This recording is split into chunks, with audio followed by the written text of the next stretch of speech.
দ্বীনের পথে, আল্লাহর পথে, এছাড়া কোনো সমাধান নাই। বিশ্বাস করেন কোনো সমাধান নাই। অমুকে অমুক পথ দেখাবে, অমুকে তমুক অমুক পথ দেখাবে, তমুক পথ দেখাবে। প্রিয় ভাইরা আমার, আল্লাহ বলেন ওয়ামা লাকুম লা তুকাতিলুনা ফি সাবিলিল্লাহ, তোমাদের কি হয়ে গেল? তোমরা আল্লাহর পথে কেন যুদ্ধ করতেছ না? কেন যুদ্ধ করব? এই নামাজ পড়ি তো আমরা, নামাজ পড়েন তো? এই যেখানে নামাজ পড়েন না, ভারতেও সেখানেই নামাজ পড়তো। জায়গাটার নাম মসজিদ। জায়গাটার নাম কি? আপনারা যেখানে নামাজ পড়েন ভারতেও সেই জায়গায় নামাজ পড়তো। জায়গাটার নাম? আপনারা যেখানে নামাজ পড়েন ফিলিস্তিনেও সেই জায়গায় নামাজ পড়তো। জায়গাটার নাম? আপনাদের জায়গার নাম বাইতুল মুকাররম, ভারতেরটার নাম বাবরি মসজিদ। আপনাদেরটার নাম বাইতুল মুকাররম, ফিলিস্তিনেরটার নাম আল আকসা। আপনার বাইতুল মুকাররম ঠিক আছে, কিন্তু আকসা দখল হয়ে গেছে। আপনার বাইতুল মুকাররম ঠিক আছে, বাবরি মসজিদ দখল হয়ে গেছে। আপনি কি মনে করেন বাইতুল মুকাররমে আওয়ামী লীগ থাকতে মুসল্লিদের উপর বুট পরে, সুজুতা পরে পুলিশ মুসল্লিদের উপর গুলি করে নাই? দখল প্রায় হয়েই গেছিল, আল্লাহ বাঁচাইছে। আল্লাহ না করুক আপনারা যদি নয়া বন্দোবস্তর নামে কোরআনের দিকে ফিরে না আসেন, ইসলামের দিকে ফিরে না আসেন, জিহাদের প্রতি ফিরে না আসেন, তাহলে আপনাদের মসজিদগুলো একইভাবে দখল হবে। এখন কথা বুঝে আসবে না। সুখে থাকতে কারো বুঝে আসে না। একটা কথা আছে, সুখে থাকতে ভূতে খেলা। ভূতে সুখে থাকতে কেউ বুঝে না। এখন তো আমার আল্লাহ মাফ করুক, আমাদের অনেক হুজুররা মনে করে আমরা ক্ষমতায় আইসেই পড়ছি, বুঝলেন? হাসিনা গেছে মানে আমরা কি করছি? একটা কথা মনে রাখবেন, মক্কি জিন্দিগিতে মুনাফিক ছিল না। উলামায়ে কেরাম এখানে উপস্থিত, মক্কি জিন্দিগিতে কি ছিল না? মুনাফিক ছিল না। মদিনার জিন্দিগিতে যাওয়ার সাথে সাথে মুনাফিক দিয়া ভরপুর হয়ে গেছিল। কেন? কারণ মক্কি জিন্দিগিতে খালি কষ্ট আর কষ্ট, কষ্টের মধ্যে থাকলে ঈমান খাঁটি থাকে, মুনাফিক তৈরি হয় না। আওয়ামী লীগের সময়েও বাংলাদেশের হুজুরদের অন্তরে ঈমান ভালো ছিল, তাজা ছিল, কারণ কষ্টে ছিল। কিন্তু এখন মুনাফিক দিয়া ভরপুর। কারণ কি? ক্ষমতার দ্বারে কাছে যাওয়া যায়, হালুয়া রুটি খাওয়া যায়, বাটবাটোয়ারা পাওয়া যায়। এখন নিফাক তৈরি হবে, এখন নিফাক তৈরি হবে, এখন বিভিন্ন বক্তব্য এদিক সেদিক হবে। আমেরিকাকে মাইনাস করা যাবে না, আমেরিকা বিশ্ব মরণ, আমেরিকা অমুক, আমেরিকা তমুক, আমেরিকার রাজনীতি, আমেরিকার বিরোধিতা করলে এদেশে আমাদের দলীয় সমস্যা হবে, এই হবে সেই হবে। 4 দিন আগে এই গল্পই আমরা শুনতাম, ভারতের বিরুদ্ধে বলা যাবে না, ভারত এটা করবে সেটা করবে। পুরা ডিম করবে মিয়া। আমার আল্লাহর উপর যদি আস্থা বিশ্বাস থাকে, ঈমান থাকে আল্লাহর উপর, ভারত কিছু করতে পারবে না, আমেরিকাও কিছু করতে পারবে না। ইনশাআল্লাহ বিজয়ী মুসলমানরাই হবে। আমেরিকা পরাজিত হবে, ভারত পরাজিত হবে, ইসরায়েলও পরাজিত হবে। কি করতে হবে? ওমা লাকুম লা তুকাতিলুনা ফি সাবিলিল্লাহ, তোমাদের কি হয়ে গেল? তোমরা আল্লাহর রাস্তায় জিহাদ করতেছো না? আল্লাহর রাস্তায় কিতাল করতেছো না? খোলামেলা কথা, মুসলমানদেরকে দ্বীনের জন্য, ঈমানের জন্য অস্ত্র হাতে তুলে নিতে হবে, অস্ত্র হাতে তুলে নিতে হবে। সোজা বক্তব্য বুঝেন, মুসলমানদের জন্য, দ্বীনের জন্য, ঈমানের জন্য কি হাতে তুলে নিতে হবে? প্রয়োজন অস্ত্র হাতে তুলে নিতে হবে। এই ভূখণ্ড রক্ষা করবার জন্য, দ্বীন ঈমানের হেফাজত করবার জন্য আজকে ভারতে মসজিদগুলো ঘুরিয়ে দেওয়া হচ্ছে, মাদ্রাসাগুলো বুলডোজার দিয়ে ঘুরিয়ে দেওয়া হচ্ছে। আল্লাহ না করুক আগামীকালকে বাংলাদেশে হবে না, এটার কোনো ওয়ারেন্টি গ্যারেন্টি আপনারা কেউ দিছে? হ্যাঁ? যদি আপনার মাদ্রাসা, এই মসজিদ যেটাতে আপনি নামাজ পড়েন, ওই মাদ্রাসা যেটাতে কোরআনের তিলাওয়াত হয়, এগুলোর হেফাজত করতে চান, আপনারা চান, মনে রাখবেন আল্লাহ পাকের একটা বন্দোবস্ত আছে।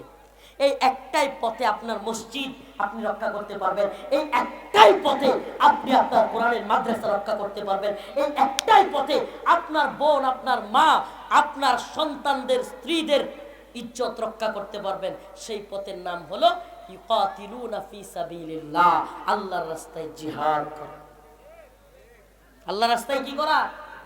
এটাই আল্লাহর পক্ষ থেকে বন্দোবস্ত, এটাই মায়ানমারের মুসলমানদের আবার ফিরে যাওয়ার পথ। কোনো কূটনীতি কাজ হবে না, কাজ হবে না। আপনি মনে রাখেন, বাড়ির পাশে বড় নেতা, হুমরা সুমরার গরিব মানুষ যদি থাকে, ওই লোক মনে করেন প্রশাসন দিয়া মামলা হামলা কইরা মারছে না, আমার কথা বলার রুচি নষ্ট হয়ে গেছে, আপনারা উঠাউটি করতেছেন। আলোচনা শেষ করে দেব ইনশাআল্লাহ। শুনেন, ওইদিকে আলোচনা না, আরে প্রিয় ভাইরা আমার, মরম বিরাট বড় মরম, বিশাল ক্ষমতার অধিকারী। এখন ওই বাড়ির পাশে একটা গরিব মানুষ আছে। এখন এই মরলের সাথে ওই লোকের কোনো ইয়াই নেই, মিলেই না। ওই মরল ফোন দিলে ওসি এখন চলে আসবে এই জায়গায়, ওসি সাহেব চলে আসবে। ওই নেতা এত বড় টাইপের। এখন আমারে বলেন, ওই যে নরম মানুষটা, অসহায় মানুষটা, সে যদি গিয়ে থানায় মামলাও করে, কোর্টে মনে করে থানায় মামলাও নিল না, কোর্টে মামলা করলো, এরপরে পুলিশ আসলো, পুলিশ আইসা তারে তার জায়গা বুঝাই দিল, বাড়ি বুঝাই দিল। কিন্তু যখনই পুলিশ চলে যাবে, ওই মরলের লোকেরা আবারও ওই লোকের পিটানি দিবে কি দিবে না? আমার নামে মামলা করস, ঠিক কি ঠিক না? সেম অবস্থা আমাদের মুসলমানদের। আপনি জাতিসংঘের মাধ্যমে, আমেরিকার মাধ্যমে, অমুকের মাধ্যমে, তমুকের মাধ্যমে রোহিঙ্গাদেরকে পাঠাবেন, এদের নিরাপত্তা দিবে কি? আমরা বলেন না, এদের দিয়ে না পাঠাবেন, আরাকান আর্মি গুলি করবে, মায়ানমার সেনাবাহিনী গুলি করবে, এদের নিরাপত্তা কে দিবে? আহা, এরপরও যদি না বুঝেন, নিরাপত্তা আমাকে দিতে হবে। আমার পায়ের নিচের মাটি আমার, এটা আমাকেই বলতে হবে, আমাকেই শিখতে হবে যে আমি মুসলমান, আমি আল্লাহর গোলাম, তোদের গোলামি করি না। তোরা আমারে একটা গুলি করলে আমিও তোর একটা গুলি করব। সুবহানাল্লাহ। যেদিন আফগান জাতির মতো বুক ফুলায় দাঁড়া যেতে পারবে, হে আমেরিকা আয়, হে রাশিয়া আয়, তোরা মারলে আমরাও মারবো, সেই দিনই আমরা বিজয়ী হতে পারবো। সেই দিনই রোহিঙ্গারা মায়ানমারে ফিরে যেতে পারবে, সেদিনই ভারতের মুসলমানদের অধিকার আদায় হবে, সেদিনই ফিলিস্তিনের মুসলমানদের অধিকার আদায় হবে। এই অধিকার আদায় করার একমাত্র পথ এবং পন্থা হলো কাতিলুহুম ইউআযিবহুমুল্লাহ। আল্লাহ বলেন, কাতিলুহুম ইউআযিবহুমুল্লাহু বিআইদিকুম, তোমরা তাদের বিরুদ্ধে যুদ্ধ করো, আমি তোমাদের হাত দ্বারা তাদেরকে শাস্তি দেব। সুবহানাল্লাহ। তোমরা তাদের বিরুদ্ধে জিহাদ করো, আমি তোমাদের হাত দ্বারা তাদেরকে শাস্তি দেব। ওয়া ইউখজিহিম, তাদেরকে আমি লাঞ্ছিত করব। ওই আমেরিকাকে আফগানে আমি লাঞ্ছিত করেছি, ওই রাশিয়াকে আমি আফগানে লাঞ্ছিত করেছি। ও মুসলমান ইমানদার, তোমরা যদি দাঁড়ায় যাও, ফিলিস্তিনেও আমি ইসরায়েলকে লাঞ্ছিত করব, বাংলাদেশেও কাশ্মীরেও আমি ভারতকে লাঞ্ছিত করব। তবে তোমাদেরকে কাতিলুহুম ইউআযিবহুমুল্লাহ, তোমাদেরকেও তাদের বিরুদ্ধে দাঁড়াতে হবে, জিহাদ করতে হবে। কে জঙ্গিবাদী বলল, কে মৌলবাদী বলল, এগুলো দেখে যদি তুমি বসে থাকো, ঘরের ভিতরে শান্তি শান্তি বলো, তুমি বলো দাওয়াত দিয়া, তুমি বলো তাবলিগ দিয়া, তুমি বলো পিরালি দিয়া, তুমি বলো ভোট দিয়া, সিলমারো বাই সিলমারো দিয়া ভারতের মুসলমানদের নিরাপত্তা নিশ্চিত করবে, হবে না। তুমি বলবে ভোট দিয়া, সিলমারো দিয়া, তাবলিগ দিয়া ফিলিস্তিনের মুসলমানদের ইজ্জত সম্মানের নিরাপত্তা নিশ্চিত করবে, হবে না। আল্লাহ বলেন, একমাত্র পথ এবং পন্থা হলো দাওয়া, ইয়াদাত এবং জিহাদ। বুঝে আসলেও কিছু করার নাই, অনেকক্ষণ বুঝাইছি। আল্লাহ আমাদেরকে বোঝার তৌফিক দান করুক, বলে না আমি। আরো জোরে বলে না আমি। আখিরি পয়গাম, আল্লাহ পাক যেহেতু বলতেছেন, এই শুনেন, শেষ কথা বলবো। আল্লাহ বলছেন, ওমা লাকুম লা তুকাতিলুনা ফি সাবিলিল্লাহ।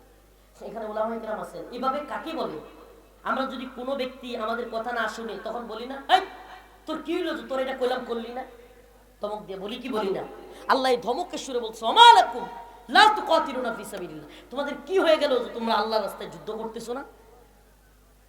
ওয়াল মুস্তাদআফিনা মিনার রিজাল ওয়ান নিসা ওয়াল উইলদান, নিরীহ নারী পুরুষ ছোট ছোট বাচ্চারা চিৎকার করে করে বলছে, ইয়াকুলুন রব্বানা, হে আমাদের প্রতিপালক, আখরিজনা, আমাদেরকে বের করেন, মিন হাযিহিল ক্বরিয়াতি যালিম আহলুহা, এই জুলুম ভূখণ্ড থেকে আমাদেরকে বের করেন।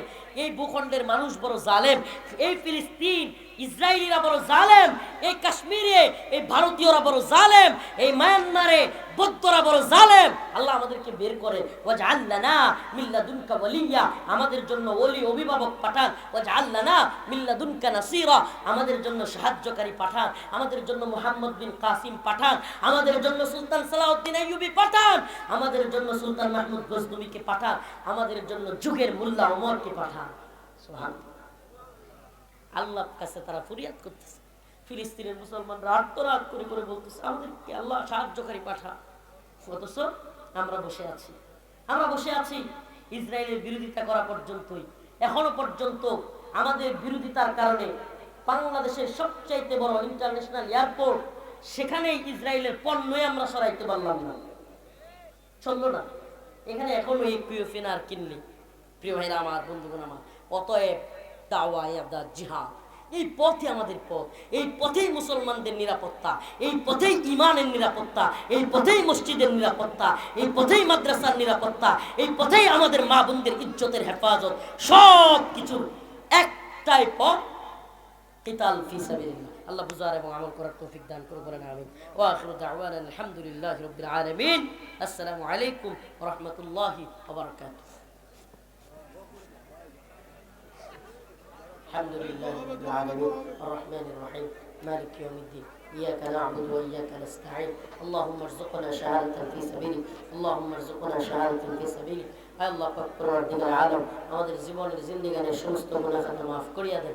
আর রব্বুল আলামিন আল্লাহ ফিলিস্তিনের মুসলমানদেরকে হেফাজত করেন। আল্লাহ মায়ানমারের মুসলমানদের হেফাজত করেন। আল্লাহ কাশ্মীরের মুসলমানদেরকে হেফাজত করেন। আল্লাহ পৃথিবীর সমস্ত ভূখণ্ডের মুসলমানদেরকে হেফাজত করেন। আল্লাহ উইগুরের মুসলমানদের হেফাজত করেন। আল্লাহ আল্লাহ বাংলাদেশের মুসলমানদের হেফাজত করেন। হিন্দুত্ববাদী ষড়যন্ত্র থেকে রক্ষা করেন। আল্লাহ আমাদের সবাইকে মাফ করে দেন। আল্লাহ আল্লাহ আমাদের আমলগুলোকে, আল্লাহ ত্রুটিগুলোকে আল্লাহ আল্লাহ ক্ষমা করে দেন। আল্লাহ প্রোগ্রামগুলোকে দ্বীনের জন্য কবুল আর মঞ্জুর করে নেন। আল্লাহ অসুস্থদেরকে সুস্থতা দান করেন, ঋণগ্রস্তদের ঋণ পরিশোধ করার তৌফিক দান করেন। আল্লাহ আমাদেরকে ঈমানি জিন্দেগি দান করেন, আমলি জিন্দেগি দান করেন, শাহাদাতের মৃত্যু দিয়েন। আল্লাহ আল্লাহুম্মা রযুকনা শাহাদাতান ফি সাবিলিক সুবহান রাব্বিকা রাব্বিল ইজ্জাতি আম্মা ইয়াসিফুন সালামুন আলাল মুরসালিন আলহামদুলিল্লাহ।